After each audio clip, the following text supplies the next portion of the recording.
Now here I'm all gung-ho on wanting to paint these ceilings now, and I've got everything set up here. And before I painted this ceilings, I wiped them all down with the broom. I wiped all the walls down. I even wiped the top of the door headers, the door frames off. And because lots of time you get a lot of buildup of dust up there and all that kind of stuff, because I'm going to be painting the ceilings and the walls and everything. Okay, so I'm not going to paint the semi-gloss on the door frames yet. I'm going to paint the ceilings and then the walls. Then I'm going to do and when I do the walls, I'm just going to get up close to that. I'm not even going to cut that in until I get done coming back and painting the door frames and the baseboard and stuff like that. Then I'll go back and cut in around there with the wall color. You see what I'm saying? It's easier to do that than to paint your wall, cut in your wall to there, and then paint this edge really carefully with the paintbrush so you don't get any white on your wall color or whatever. But in any case, I'm getting ready to paint the ceilings. And you remember, I still have the smoke alarms up there. And I wanted to do that because the smoke alarms are on. You can see that the little green light is on, I believe, okay? And could I cut in around theirs? Yeah, I could cut in around that. I could cut in around the ceiling fan and mucky it around, you know, leaving the ceiling fan blades and getting up there and being real careful and holding my mouth just right. But, you know, actually, there was no ceiling fan here. This was a light fixture. I took the whole light fixture down because it's easier to paint. And this thing takes 2 screws. That's it to get it down. And so I'm going to take that down, and you know, I'm going to strategically think, okay, what am I going to do today? I'm going to paint that ceiling, and then after that, I'll probably come in here and paint from here over with my 8-foot ladder and stuff. See, there's another ceiling smoke alarm way up there. I'm probably not going to take that down tonight. I want to make sure I'm still covered in case I don't get to there. Since you got the smoke alarms, leave your smoke alarms on. What if you take off and there's a fire, and then now you had all your smoke alarms? You knew you were going to be painting ceilings, so you took all your smoke alarms down and you've left them down, disconnected for 3 weeks, and you have a fire during that time. You think your insurance company is going to like to hear from you, saying that you weren't protected, you didn't have the smoke alarms on there, or whatever?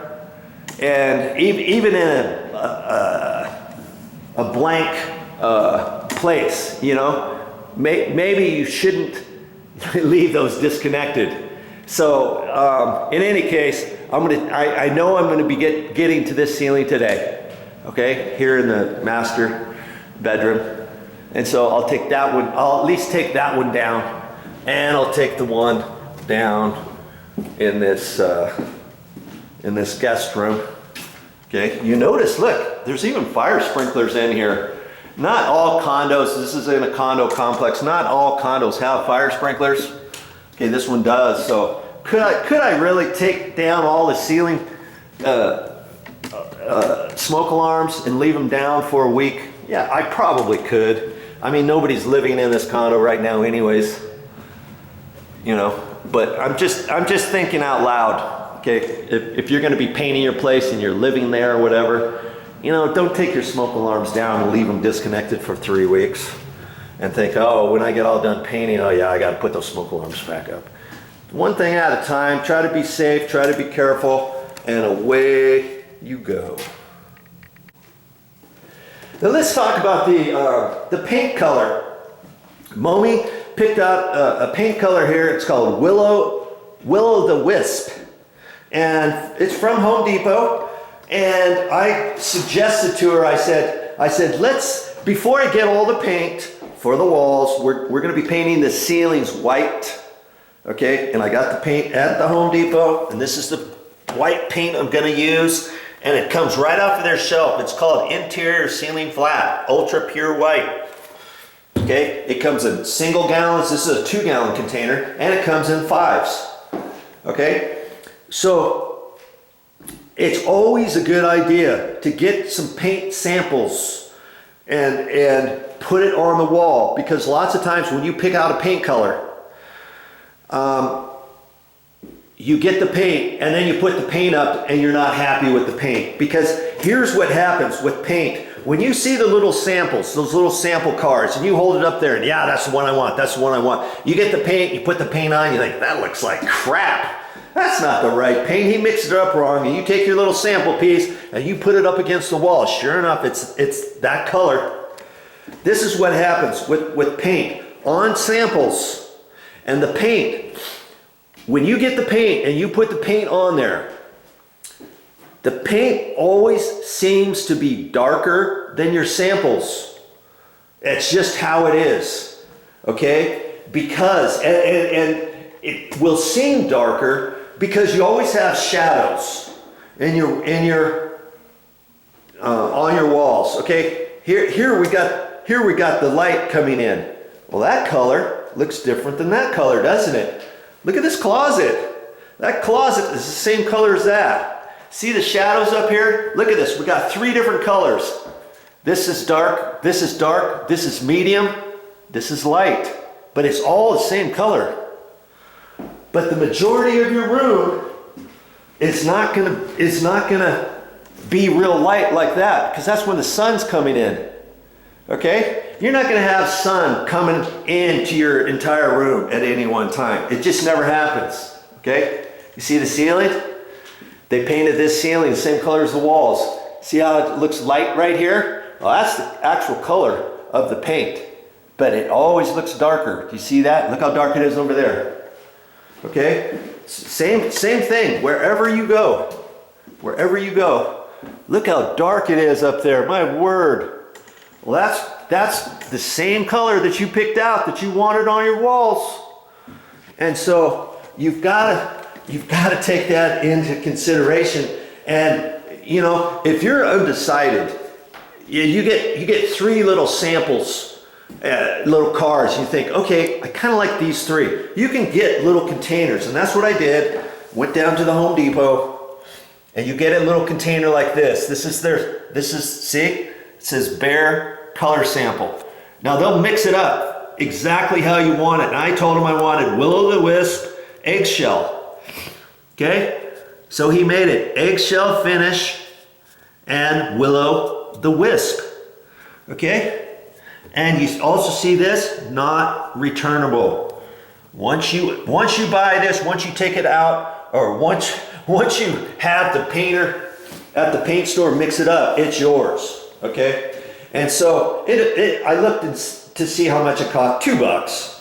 $2 for that. Even if you take one little throwaway paintbrush, okay, and you put one little bit on the wall about this big, let's say, and you clean up that paint can lid and you want to try to take that back, they're not going to take it back. Even if it was the wrong color that you're like, okay, I got 3 of these, and I want this one, not this one, and this one after I put it on the wall, and you only use this much paint out of the container. They're not taking it back. It's yours to keep. I don't know what you're going to do with it, but it's not returnable. Okay? But I took that. It's worth $2. I'm going to take all that paint in there, and then he shakes it and stuff. He even gave me a cutesy little paint stick. Look at that. Looks like one of those tongue things. There's your paint stick. And when you're at the paint store, just ask them for paint sticks. Hey, you got an extra paint stick? They'll give it to you for free, even for a 5-gallon container. Don't get a little paint stick like this for your 5-gallon containers. It breaks. You can't get to the bottom of it if you're mixing it or whatever, and you got it set for a week and you want to remix it. They'll give you a paint stick, you know, for 5 gallons, way thicker than this and taller. You just ask, they'll give them to you for free. They'll even give you these for free. This one gallon paint can lid opener. You can get it off the shelf for $1 or $1.50, but if you go to the paint desk and you just say, hey, can I get one of those and a paint stick? Even if you're not even buying any paint that day, oh sure, here, take one. So there you go. You've got to get one of these. I like to open paint can lids this way rather than using a screwdriver. You take a screwdriver and then you start rolling up the edge of your paint can lids, or especially for an old paint can lid. And if it's kind of rusty on there and you try to get it off with a screwdriver, good luck. You rip the little edge off. I've tried it, and because I didn't have anything, or somebody else hadn't used that to begin with. So make sure you get one of those too. Okay, so back to this paint sample.